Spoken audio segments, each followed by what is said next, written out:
Unscripted.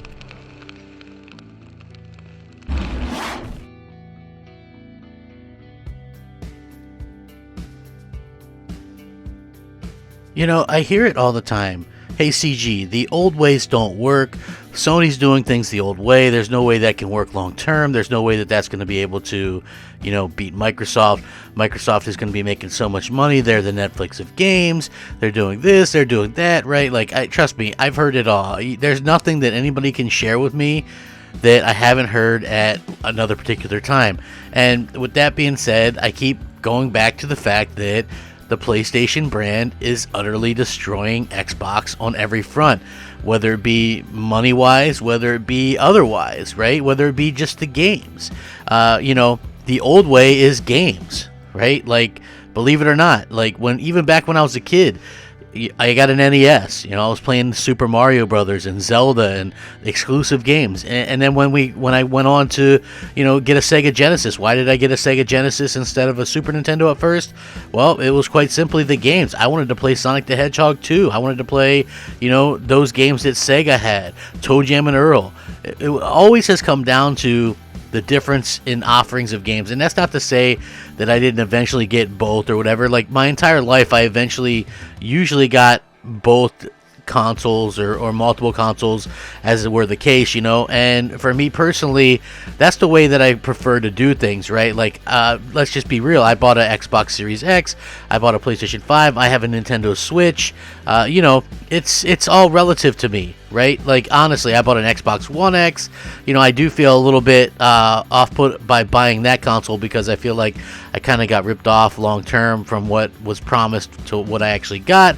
But that's neither here nor there. And hopefully, you know, we see some kind of movements there from Microsoft to make this a better purchase. But at the same time, you know, like I said, I just feel like what we've seen from Sony has been some incredible stuff. And now we got news today, by the way, that absolutely proves me right. And not only does it prove me right, but it absolutely proves me that gaming in general is right. You know what I mean? Like, gaming in general as a whole hasn't changed as much as people like to let others believe, right? So what I mean by that is, you usually see a lot of quote-unquote Xbox fanboys try to go, oh, well, this is the future, or that's the future, and, you know, this is the way everybody's going to go about it. And you know what? Maybe someday there could be some truth to that, or there could be some kind of situation where people are trying to, you know, do something in addition to the standard stuff. And I believe Sony is doing that too, right? Like, I truly think that Sony is out there trying to do things a certain way. You know, not copying Microsoft, but, you know, let's just be real. They were into the whole cloud thing before Microsoft was. You know, they were talking about this stuff years and years ago. So, you know, even with that being said, to me, it was just such a funny thing, especially when this news came out and people were just kind of freaking out about it. But I actually love this stuff. This makes me feel great as a console owner. This makes me feel wanted as a console owner. And, you know, I just feel like this is a very smart thing for Sony to do. And I want to get into it right now. So let's say we do that, shall we, folks?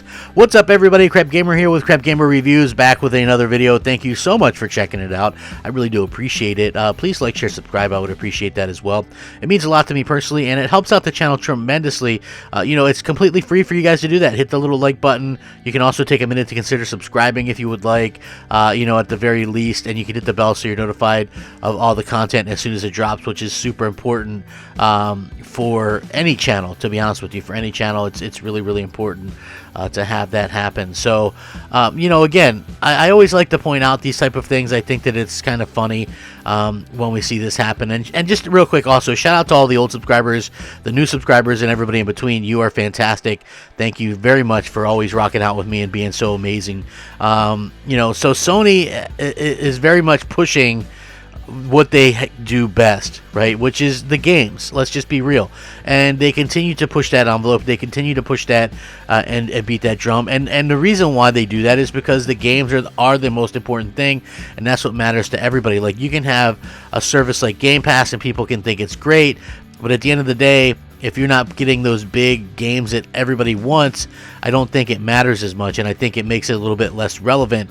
And, you know, like right now, everybody's talking about a full-price game in Cyberpunk 2077. Nobody's talking about Game Pass right now, and that's not a knock, so to speak, on Game Pass, but that's just the truth. You know, like, you can have like all the little double A's and indies and stuff like that in there, but most gamers, especially console gamers, are into like these big AAA experiences, and you know, you're just not getting that lately on Game Pass. And you know, when was the last time Microsoft even released something of their own that was AAA on Game Pass? It's been over a year, you know, and it might even be close to 2 years by the time we see Halo Infinite drop finally. So again, it's just one of those things that is very interesting when you look at it from the outside looking in. At the same time, Microsoft and Sony are obviously companies moving in different directions, and this is something that I said Microsoft should have been doing themselves, even though they continue to beat the drum and say, hey, we're not worried about what Sony's doing, and you know, we're not in competition with them, etc., etc. Now we've got some information on a highly anticipated game. Project Athia is going to be at least a 2-year console exclusive for the PlayStation 5, according to a new PlayStation 5 ad. The game is also confirmed on PC, but no other consoles. Sony has a deal with Square Enix that was further clarified in a new PlayStation 5 ad that revealed current and upcoming games, and then focused on exclusives for the PlayStation 5, also confirming the timed exclusivity for Project Athia. Project Athia is currently in development at Luminous Productions, which has previously worked on Final Fantasy 15, and it was revealed for the PlayStation 5 early this year at the State of Play event, showcasing various upcoming titles for the next generation console. Now, the new ad does list the 2-year timed exclusivity window for Project Athia, which is the first time Sony has been transparent about it.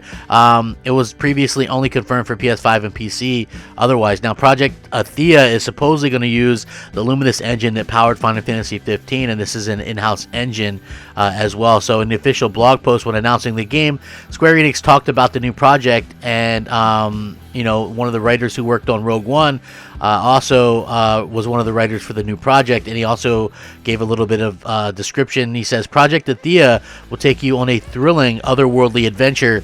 It is going to be action-packed and at times twisted and forbidding.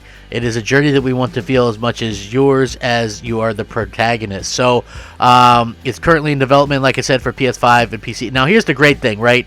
With them focusing on the PlayStation 5, and not, you know, before I get all the hate, oh man, it's anti-consumer. Whoa, bro, anti-consumerism.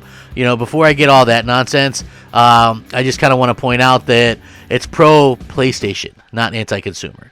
And you want to make the owners of your hardware feel like they're wanted, feel special, feel like they're needed, feel like they want you actually in that ecosystem. Right? Like, that's what you want at the end of the day. You want people to feel like they're wanted. And I think that's the thing that I get most out of PlayStation lately, is that they actually make people feel like they're wanted in their ecosystem. And with Microsoft, I don't feel like that. It's like, I feel like because I don't want to play on PC and I don't want to stream games, that I'm not wanted. And they put, you know, all the emphasis on everywhere else. Like, you look at the Game Pass subscription thing, and it's like, it'll show you the 8 new games coming to Game Pass, and you got to look at the, like, with the magnifying glass, because it's like Android, PC, Android, console. It's like, come on, just tell me what's coming to my dang console, you know, at the end of the day. And it does seem like, you know, a lot of the stuff, like the ray tracing stuff for Minecraft, that goes to PC only. It's like a lot of the stuff that you would think would come to console just doesn't come to console, and it just seems like console is like the last thing on their mind. Whereas Sony, obviously, they're a hardware company first, and it does seem like they actually want people to go out there and sort of, you know, actually buy their thing and enjoy their product. Who would have guessed it, right? Who'd have thunk it? You put out a product and you want people to go buy it and tell people, hey, we actually want you to buy our product. That's a bold strategy, one that maybe Phil Spencer could pick up on one of these days. You know, it's funny because, you know, we haven't seen that really happen so far in terms of what happens, right? Like, Phil Spencer's always like, oh, we don't really care, you know, buy it, don't buy it, we don't care, you know. And I just always find that to be be just completely hilarious to me personally, just from what we've seen so far. So yeah, very funny stuff to see that actually come about. And then, you know, at the end of the day, you know, it is good to see what we've been seeing from Sony in terms of the games and stuff like that. So it's going to take full advantage of that solid state drive that Sony has and the hardware itself. That's where I think exclusives really kind of come into play, when you actually do have that kind of situation, right? These things can take full advantage of the hardware, and I do like that. I have to say that I thoroughly enjoy seeing these things kind of take advantage of the hardware, seeing that they actually do utilize what is meant to be there, and that is something that I think everybody should be very respectful of, because, you know, at the end of the day, let's just be real. Microsoft's got such a slate of hardware to support. It's just nice to be able to see that games are going to be able to just go on one particular console, and that's the focus for right now. I'm going to link this. You guys can check it out. This is a reason. Look, content is king. Whether it be timed, full and exclusive, or what have you, this is what gets people excited. This is what makes people want to buy your product. Wake up, Microsoft. Let me know what you guys think. Sound off, rate, comment, subscribe. Rack 'em up. Game on, my friends. Game on. Please stay safe, happy, and healthy. Crapgamer, out. Unscripted.